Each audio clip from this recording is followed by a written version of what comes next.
உங்கள் அனைவரையும் தமிழன் ஃப்ரேம் சேனலுக்கு வரவேற்கிறேன். இந்த வீடியோவில் இன் தி ஹேண்ட் ஆஃப் டான்டே அப்படின்ற மூவியை பற்றி தான் பார்க்க போகிறோம். இது நெட்ஃப்ளிக்ஸில் தமிழில் டப் பண்ணி ஓடிடியில் இப்போ ரிலீஸ் பண்ணியிருக்காங்க. இந்த படத்தினுடைய ஒன்லைன் என்னன்னா, அதாவது லூயி அப்படின்றவரும் நிக் அப்படின்றவங்களும் 14ஆம் நூற்றாண்டில் ஒரு ரைட்டர் இருக்கார் டான்டேன்னு. அவர் வந்து டிவைன் காமெடி அப்படின்னு சொல்லி அவர் கைப்பட எழுதின ஒரு விஷயம் இட்டாலியில் இருக்கு. ஸோ அதை எடுக்க போகிறாங்க. அதை எடுத்து வந்ததுக்கு அப்புறமேட்டு இதுதான் ஒரிஜினல் அப்படின்னு நிரூபிக்கிறதுக்காக சில விஷயங்கள்லாம் பண்றாங்க. அதுக்கப்புறமேட்டு இந்த கதையில நடந்த ட்விஸ்ட் அண்ட் டர்ன்ஸ் தான் ஃபர்ஸ்ட் வந்து ஒரு நான் லீனியரா ஒரு ஹாஃப் அன் ஹவருக்கு வந்து நமக்கு ரொம்ப கன்ஃபியூஸாகவே இருக்கும். இது என்ன, இது எதை நோக்கி இந்த படம் போகுது அப்படின்னு. அதுக்கப்புறமேட்டு தான் நமக்கே வந்து ஒரு கிளியரா புரியும், ஓகே இதுதான் ஸ்டோரி அப்படின்னு. 14th செஞ்சுரி நடக்கிறது எல்லாத்தையுமே கலர்ல காமிக்கிறாங்க. இப்போ 2001ல நடக்கிற விஷயங்கள் எல்லாமே வந்து பிளாக் அண்ட் ஒயிட்ல காமிக்கிறாங்க. இது வந்து இங்க வந்து 2001ல வந்து நிக்கா இருக்கிறவர், அங்கதான் வந்து டான்டே 14th செஞ்சுரியில.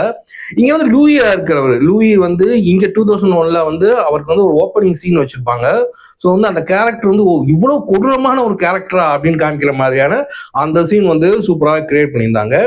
இந்த 2001ல லூயியா இருக்கிறவர் அங்க 14th செஞ்சுரியில ஒரு போப்பா வருவாரு. இங்க வந்து நிக்கோட லவ்வரா வரவங்க அங்க டான்டேவோட ஒய்ஃபா வருவாங்க. ஸோ அந்த மாதிரி இங்க உள்ளதுதான் அங்க. இது வந்து ஒரு புதுசான விஷயம் இல்லை. இருந்தாலுமே வந்து இந்த ஸ்கிரீன் பிளே கொண்டு போறதுக்கு இது கொஞ்சம் ஹெல்ப்பாகவே இருந்துச்சுன்னே சொல்லலாம். ஆஸ்கார் ஐசக், ஜெனார்ட் பட்லர், அல்பச்சினோ இவங்களுடைய பெர்ஃபார்மன்ஸ்லாம் சூப்பராகவே இருந்துச்சு. இவங்க கொடுத்த கேரக்டரை கரெக்டாக பண்ணியிருக்காங்க.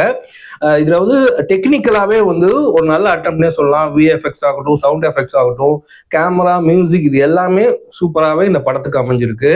இது வந்து ஒரு டிஃப்ரெண்டான ஸ்கிரீன் பிளேல இவங்க பண்ணியிருந்தாலுமே இது வந்து கொஞ்சம் லென்த்தியான ஸ்கிரீன் பிளே தான். இது வந்து ஒரு 2 மணி நேரம் 35 நிமிஷம் இந்த படம் வந்து போகுது. அவ்வளவு லென்த்து இது தேவையில்லை.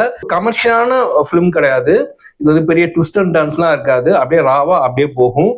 ஒரு ஆர்ட் ஃபிலிம் மாதிரி தான் வச்சுக்கோங்க. ஸோ அந்த மாதிரி பொறுமையா பார்க்குற நபரா நீங்க இருந்தீங்கன்னா இந்த படம் கண்டிப்பாக நீங்க பார்க்கலாம். தமிழ் டப் வந்து கொஞ்சம் நல்லா பண்ணியிருக்காங்க. இந்த படத்தை வந்து நீங்க நெட்ஃபிளிக்ஸ்ல ஓடிடில பார்த்துட்டு இந்த படம் எப்படி இருக்கு அப்படின்றத உங்க கமெண்ட்டை எங்க கமெண்ட்ல சொல்லுங்க. ஸோ எங்களுடைய கமெண்ட் எப்படி இருக்கு அப்படின்றதையுமே உங்க கமெண்ட்ல சொல்லுங்க. மறுபடியும் நான் உங்களை அடுத்த வீடியோல நான் உங்களை சந்திக்கிறேன். நிறைய பேர் சப்ஸ்கிரைப் பண்ணாம பார்த்துட்டு இருக்கீங்க. So please subscribe. மறுபடியும் உங்களை சந்திக்கும் முறை டாடா, பாய் அண்ட் ஜெய் ஹிந்த்.